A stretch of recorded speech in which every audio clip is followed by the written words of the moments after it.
Hi. Good day, everybody. How are you all? I hope you all are doing well. I'm your host Fahad Jobswala, and I'm student and interview captain at Rehan School Online Academy. Turning on today is Glenn Snedden. Snedden is an Aberdeen-based children's book author known for gently celebrity titles aimed at babies and preschoolers. Ray of Sunshine, favorite twice, combines charming love and belonging, making it a favorite in early childhood reading circles. I'm very excited to have Gillian Snadden at Future Jobs podcast. Probably when I had I had her before it, but now it's Future Jobs podcast. So we're gonna discuss a lot of things here and the future of work and you know Gillian Snadden's amazing and inspirational journey. So, hi Gillian, how are you? And welcome to the show. Hi. I'm great. Thank you very much for inviting me back on your podcast. That's very kind of you. And it's a real honour. Thank you very much. Thanks for staying on, Glenn. It's a pleasure to meet you again and to explore your wonderful life journeys. Because there's still a lot left about you, about yourself, about your work that we can discuss here in today's session. So, Gillian, could you tell us what is your story My story, as in the story of my book. about yourself? How you got into this stuff? How did you decided to start writing the books for preschoolers, for children? What was the main reason behind that? The main reason was my son. When I had my son, we started reading him the Peekaboo range of books. And I remember reading those books and thinking, I can do something like this. I could, it just really inspired me because I just wanted to make them. I wanted to make them something. I'm kind of like that with people that I really, really love. It's like I feel like I have to make them something. So at the time, he was really loving books and in particular flat books. So I decided that I was going to make a flat book because he loved peeking behind the flaps, and it was just a bit of fun. You could make a noise, which that is the case in my book. So my son was the inspiration, and just thinking what could I teach my son, and what popped out was I wanted to do some traditional teaching, but also wanted to do some Louise L. Hay principles, the love principles. I am loved and I love myself with a mirror at the back.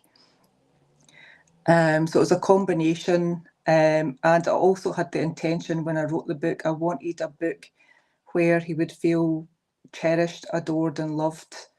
I just wanted to get that in the book, like somehow make a book that was really powerful, so he could feel this love that I felt for him, coming from the book. So hopefully, I've managed to incorporate that in my book, because that was the intention. So that's it was just a little passion project that was on the side. Um, it's I was still working in my corporate job and part time, and as I said, it was like I just really felt like I could write a book for him and teach him something, and it's just it just popped out through love for my son, and wanting to teach them important things that maybe I've learned in life. And obviously, they're quite young, so it's like just teaching them their numbers and their words and having some fun noises and things like that. Wonderful. Your son has played a big role behind your journey. Start writing the books, and it's just really wonderful. Starting the passion for our loved ones. Start doing something for our loved ones is a very great thing, I would say. And now it's making a huge impact for other, for in others' life too. Yeah, well, as I've evolved along the book journey, I've suddenly realised in lots of different ways how my book would help children. Um, so it's kind of coming to me in all different ways how my book could help children, which is good, which I post about, quite a lot, in little videos and posts on my social media, how it helps children in many different ways.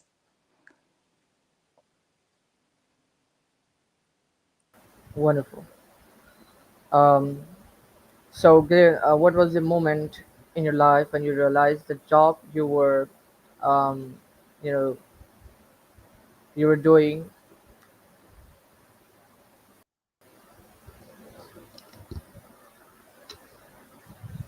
Can you hear me? Yeah, I can hear you. Yeah, the job that I was meant to do didn't exist yet. That's the rest of the question. Yeah, exactly. I just had a cut off. All right.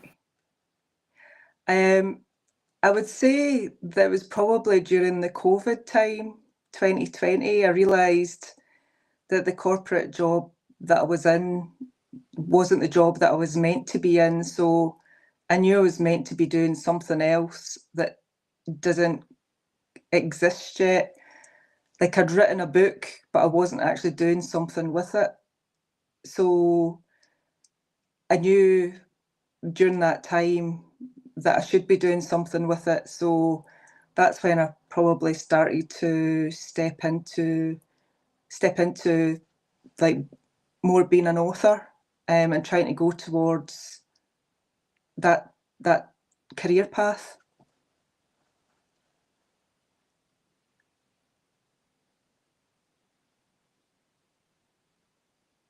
Exactly. Did you ask something? Sorry? Did you ask something? No, I didn't ask anything.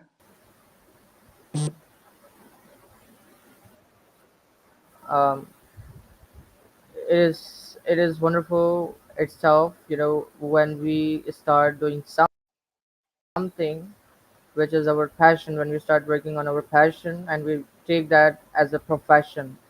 So we are now having both things, and you know, we're in the job or any kind of work where we provides our heart, when we provide our dedication, it makes sense. But when we are doing something which we don't like either, we're just doing for money.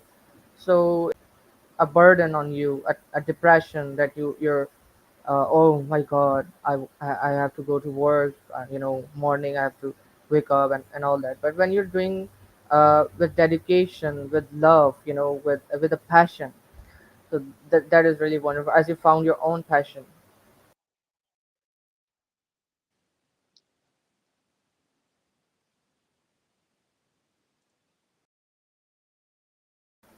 So looking back, which detour in your career ended up defining your future the most?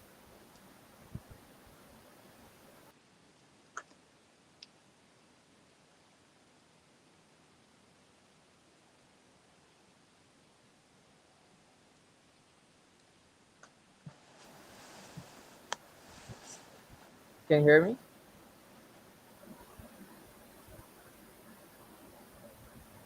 Hello, can Hello, you hear me? Fahad. Yeah, I asked the question. Did you hear me?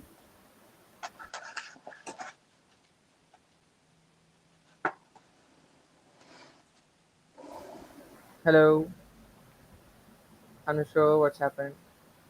I asked the question. Did you heard me?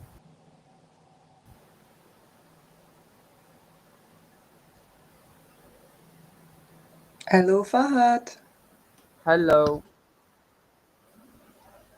can you hear me?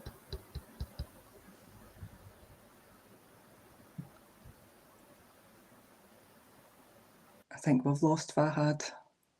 Hello. Can you hear me now?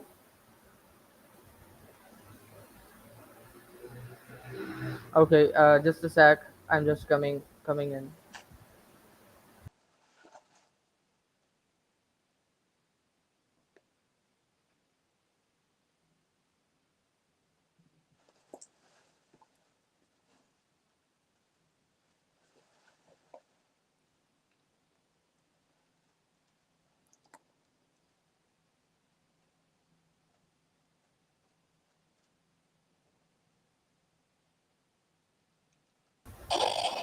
Can you hear me now? Yes, yes, I can hear you. I think we just lost you there for a second.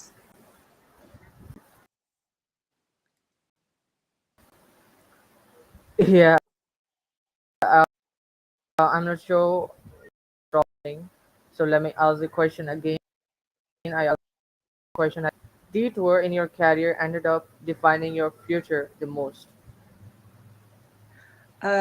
Probably the definite detour of COVID and giving up my corporate career that I'd been in for 17 years was the most defining, because I decided to reach over to the USA and get some mentorship and leadership training from the best in the world. So from the Bob Proctor, the Napoleon Hill Institute, Tony Robbins, um, and it all helped me to evolve into a better version of myself, as well as upskilling myself and building a more confident Gillian. And obviously, all these skills helped me with becoming an author and being able to do podcasts.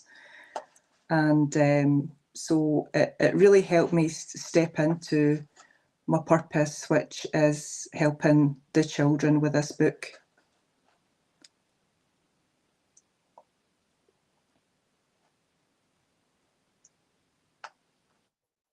Exactly. It's really wonderful working on your own self and try to improve daily. It's really wonderful. You're trying to get the even more best version of Jillian, Yeah, right? yes, always working on myself.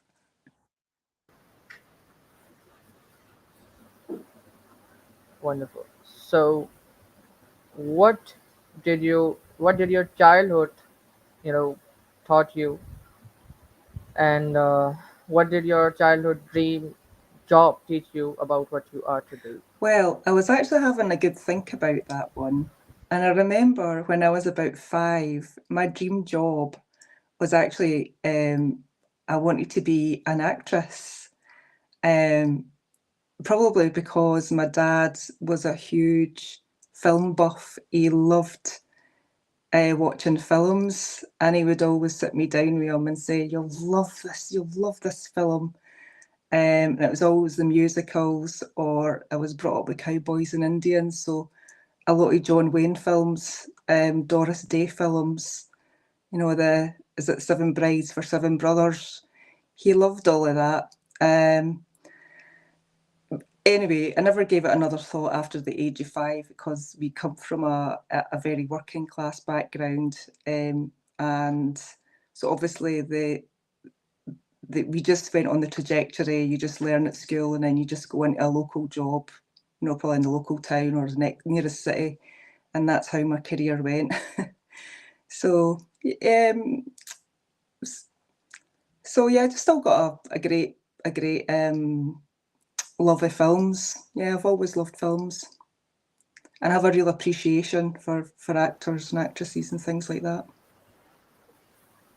Wonderful. Your dream job was to become an actress, but the work you're doing But right now is, it, it also deserve a lot of appreciation. Yeah. yes, yes, So, and another thing, because we experience a lot of things when we are in our childhood, when we are child, um, some kind of struggles, some kind of challenges, seeing a lot of things going on in our environment. So, what did your childhood taught you actually, and how all those lessons are helping you right now.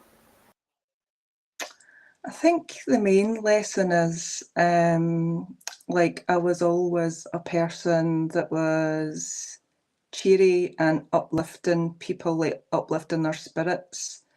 And I think that's what I've went on to do with my book. So that skill set, always being the person that uplifted others' spirits, it's I've kind of like transformed it and put it into a book now.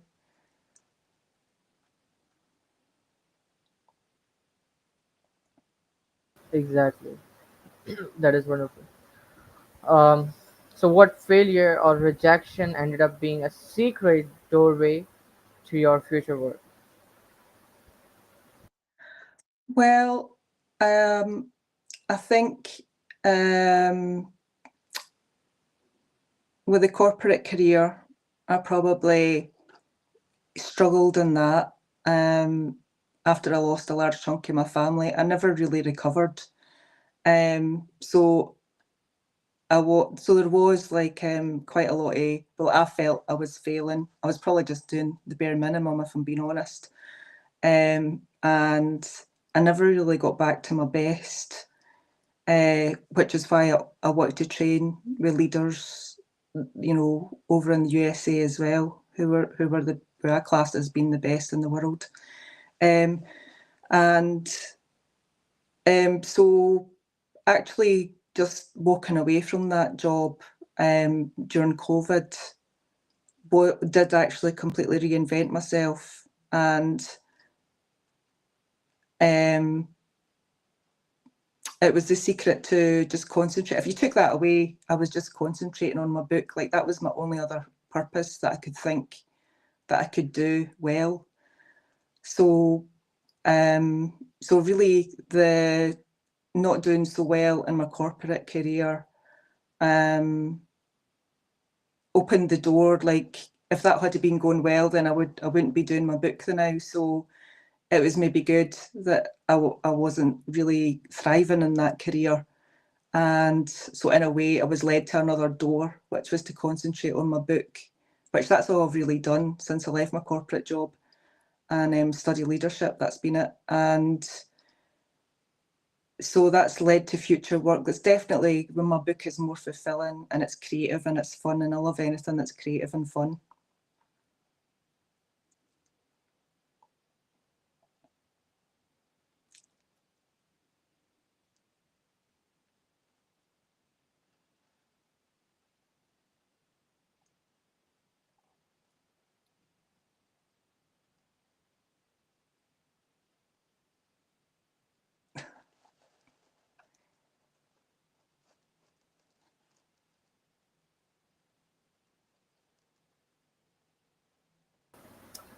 Okay, here we go.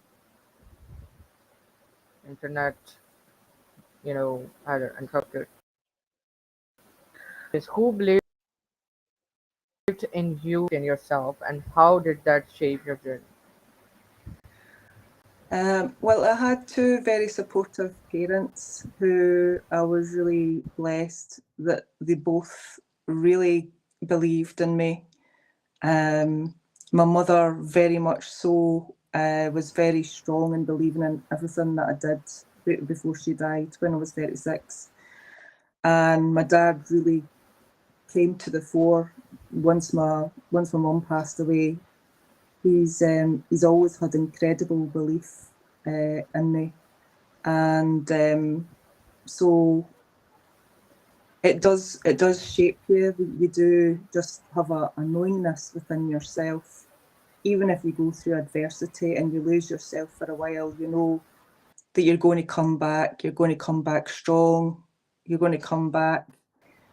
Once you maybe heal from certain adversity, you're going to come back strong because I've got that inner knowing, that inner self worth that the family you grew up with always believed in you, or your parents always heavily believed in you.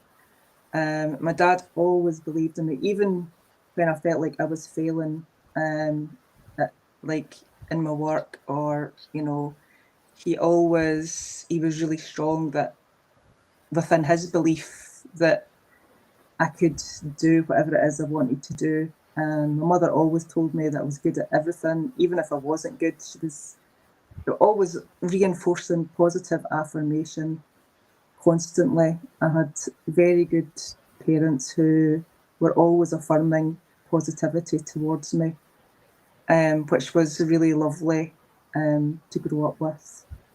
And I felt very valued and worthwhile growing up. It's a blessing itself, Jillian. Actually, it's a biggest blessing. Having good parents, and both parents, if you have your parents very who motivates you, because I believe every parent do the same, motivate and appreciate the children, but some people who are you know extra blessed by the God, they have who understand their kids feelings, and they try to fulfill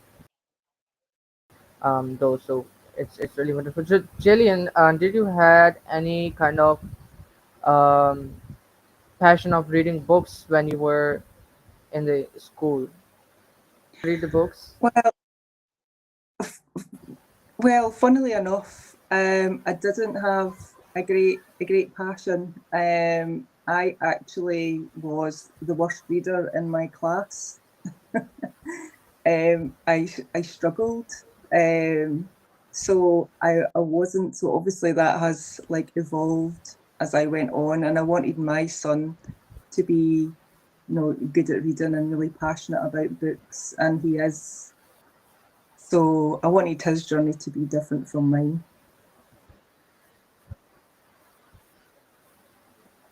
Wonderful.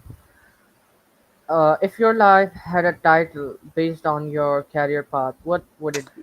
Probably persistence, and I will work it out at some point.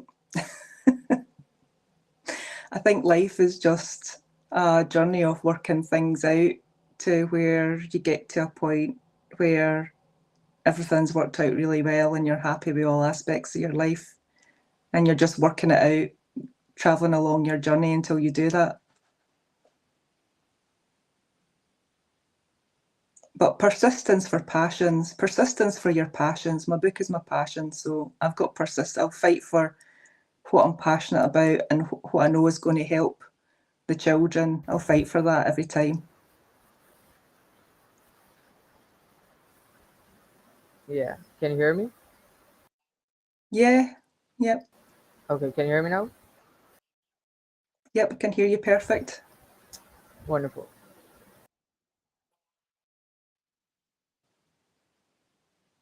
A little, voice. You know, the voice comes late. What is a complete? Sorry, Fahad, your sound has just went off there for some reason.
Hi, Fahad.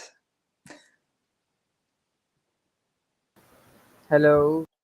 Hello, you're back. Yeah, can you hear me now? Yes, yes, I can hear you. Perfect. Okay. So if your job disappeared tomorrow, who are you without it, and what you do next? Well, if the book career finished tomorrow, then I have studied for 3.5 years leadership with some of the best organisations in the world. So I could perhaps get a leadership job. Alternatively, um, I'm doing charity work with disadvantaged children at the minute. So I love doing stuff to help that. I could expand that.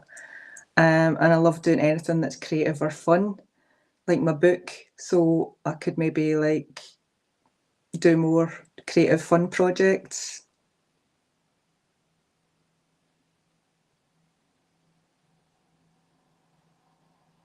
And humanitarian. I love anything that's humanitarian and helping, especially children.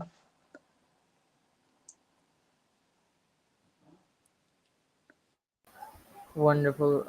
Jillian spent, as you mentioned, 15 and a half years, if I'm correct, in this whole sector, and it's very tough to say, that the career if would be disappeared or something like that. It's even that difficult to imagine that life, and we don't know what our future is gonna hold for us, in the next few minutes, in the next few hours, or maybe in the next few days. So it's really amazing. It's the sign of the great future leaders, the great leaders who actually plan everything. If ever that business would be disappear, or if that would have happened, what we are gonna do next.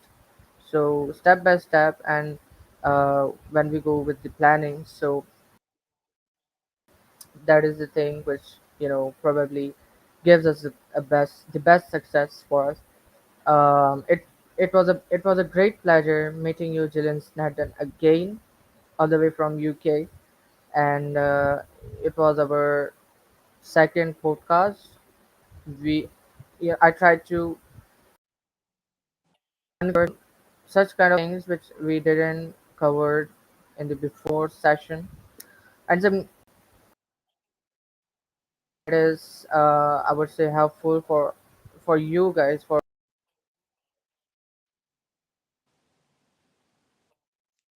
the conversation between two people. It's for to benefit the day, and giving me a precious time. Internet was interrupting, but we finally did it. I'm glad that uh, we did this. So, guys, inshallah, meet you soon with another amazing podcast.